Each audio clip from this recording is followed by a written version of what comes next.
Do you need an ND filter when shooting video? The answer is yes and no. I'm going to explain to you when you need one, why you need one, and how it works. And I'm also going to give you a bonus tip at the end of the video, so stick around.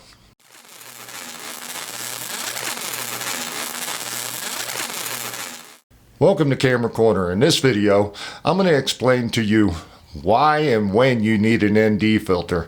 And at the end, I'm going to give you a bonus tip. So the question is, do you need an ND filter when you're recording video? And again, the answer is yes and no. It all depends on what you're recording and where you're recording.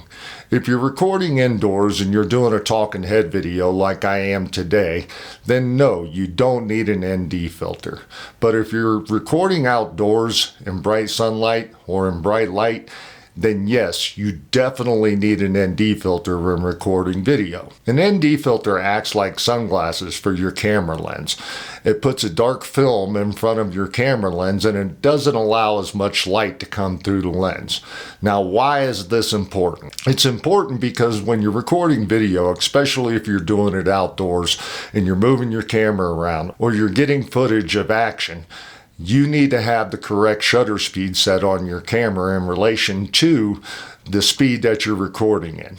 You always want to make sure you follow the 180 rule. And the 180 rule is to have your shutter speed set twice as much as the frame rate that you're recording your video in.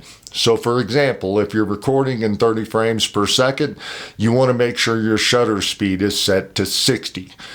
Why is this important? Well, it's important because of motion blur. When you are recording video, you want the motion blur in your video to look like it's supposed to look with the human eye. When you move your hand back and forth like this, there's a certain amount of motion blur that is involved in it. And if you have the shutter speed set at the 180 rule, then you're going to get exactly what the human eye is supposed to see. If it's not set correctly, you're not going to get the proper amount of motion blur for your video. So that is the reason for an ND filter.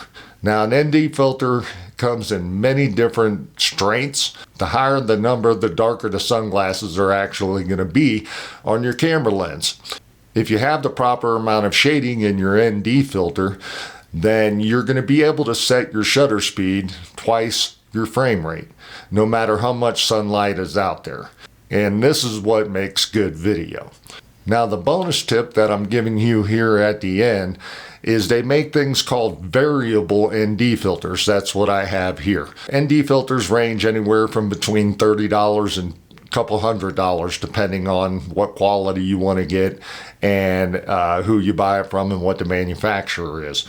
This ND filter is a K&N Concepts variable ND filter. It's the Nano X series. Its strength is from 2 to 32, and it fits on my Lumix S5 2X. So I would highly recommend, if you're going to pick up an ND filter for shooting outdoors, that you get a variable ND instead of buying separate filters for each strength. It'll save you some money and you can adjust on the fly. If you found this video useful, please click like and subscribe below. And if you want to see more videos on cameras, video equipment, tech equipment, things of that nature, click over here and check out our Camera Corner series on the Roosters Road Trips channel. And until next time, folks, this is Camera Corner.